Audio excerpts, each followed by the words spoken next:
போன பதிவுல விதுரரோட பிறவி ரகசியத்தை பார்த்தோம். இந்த பதிவுல அவரோட முழு கதையும் தெரிஞ்சுக்கலாம். பூலோகத்துல மாண்டவியரோட சாபத்துக்கு இணங்க அம்பிகா அம்பாலிகா சகோதரிகளோட பணிப்பெண்ணான பராஷ்ரமிக்கு விதுரர் பிறக்கிறாரு. காரணம், குருவம்சத்து வாரிசான விசித்திர வீரியன் நோய்வாய்ப்பட்டு திடீர்னு இறந்து போயிடுறாரு. அவரோட மனைவிகளான அம்பிகா அம்பாலிகா இருவருக்கும் புதல்வர்கள் இல்லாததால விசித்திர வீரியனோட தாயாரான சத்யவதி தன்னோட மூத்த புதல்வனான துறவி வியாசரை வர வைக்கிறாங்க. விசித்திர வீரியனுக்கு பின்னாடி சந்ததிகள் இல்லாததால விசித்திர வீரியனோட மனைவிகளான அம்பிகாவையும் அம்பாலிகாவையும் வியாசர் கூட இணைந்து புதல்வர்கள் பெத்துக்க சொல்லி ஆணையிடுறாங்க. அம்பிகாவும் அம்பாலிகாவும் இதுக்கு விருப்பமே இல்லாம வேற வழி இல்லாம ஒத்துக்கிறாங்க. அம்பிகா தன்னோட மூத்த புதல்வனை பெற்றெடுக்கிறாங்க. வியாசரோட தோற்றத்தை பார்த்து பயந்து தன்னோட கண்களை அவரோட இணைந்து இருக்கும் போது மூடிடுறாங்க. அதனால அவருக்கு குருடான ஒரு புதல்வன் பிறந்துடுறாரு. அவருதான் மூத்த புதல்வனான திருதராஷ்டிரர். அம்பாலிகாவும் வியாசரோட தோற்றத்துல பயந்ததால வெளிர்ந்து இருக்கிறாங்க. அதனால அவருக்கு இரண்டாவது புதல்வனான பாண்டு வெளிர்ன நிறத்தோட பிறக்கிறாரு. அதனால சத்யவதி வேற வழி இல்லாம அம்பிகா அம்பாலிகா இருவரோட பணி பெண்ணான பராஷ்ரமியை அழைத்து வியாசர் கூட இணைந்து ஒரு புதல்வன் பெற்றெடுக்க சொல்லி கேக்குறாங்க. அதன்படி பிறந்தவர் தான் விதுரர். பணிப்பெண்ணுக்கு பிறந்ததாலேயே தாம் பிறந்த சொந்த அரண்மனையிலேயே நிறைய அவமானங்கள் சந்திக்கிறாரு.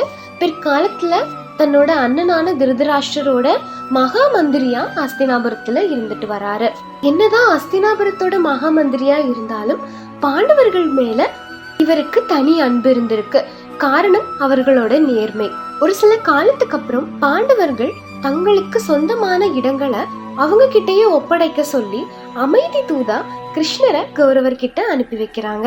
அஸ்தினாபுரத்துக்கு போன கிருஷ்ணர் விதுரரோட மாளிகையில அன்னைக்கு இரவ கழிக்கிறாரு.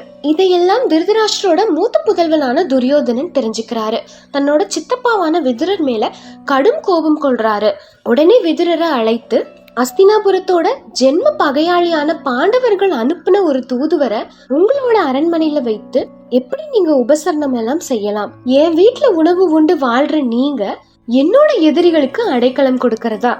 இதுதான் உங்க தர்மமானு சொல்லி அவரோட பிறப்பையும் தவறா பேசிடுறாரு.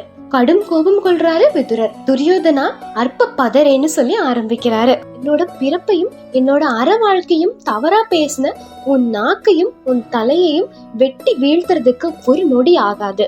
நீ எனக்கு ஒரு பொருட்டே கிடையாது. ஆனா குருவம்சத்துல ஒருத்தன் தன்னோட மகனை தானே கொன்றான் அப்படிங்கிற பேர் எனக்கு வந்துடக்கூடாதுங்கிறதுக்காக உன்னை நான் மன்னிச்சு விடுறேன்னு சொல்லி சொல்றாரு. அத்தோட நடக்கவிருக்கிற யுத்தத்துல அறம் நிச்சயமா வெல்லும் அப்படின்னும், செஞ்சோற்று கடனை தீர்க்க நான் அஸ்தினாபுர பக்கம் நின்னு போரிட்டாலும் இறுதியில் வெல்ல போறது பாண்டவர்கள் தான். அதனால நான் இந்த போர்ல இருவர் பக்கமும் நின்னு போரிட மாட்டேன்னு சொல்லி வாக்கு கொடுக்கிறாரு. அத்தோட இல்லாம தன்னோட மகத்தான கோதண்டம் அப்படிங்கிற வில்ல துரியோதனன் முன்னாடி உடைத்து வீசுறாரு. இது எல்லாம் கிருஷ்ணரோட விளையாட்டு தான் பின்னர் தான் தெரிய வருது. காரணம், விதுரன் அஸ்தினாபுர பக்கம் நின்னு போரிட்டு இருந்தா வெற்றி அஸ்தினாபுரத்துக்கு தான் கிடைச்சிருக்கும். ஆனா பாண்டவர்கள் ஜெயிச்சாதான் தர்மம் நிலைநாட்டப்படும். அதனாலேயே விதுரனை கோபமடைய செய்து தன்னோட கையாலேயே வில்ல உடைக்க செய்து அவரோட வாயிலிருந்தே நான் இந்த போர்ல பங்கெடுக்க மாட்டேன்னு சொல்லி சொல்ல வச்சிருக்காரு. அது மட்டும் இல்லாம கிருஷ்ணருக்கு மகாபாரத போர்ல எல்லாரையும் அழிக்கிறதுக்கு ஒரு பலவீனம் தெரிந்திருக்கு.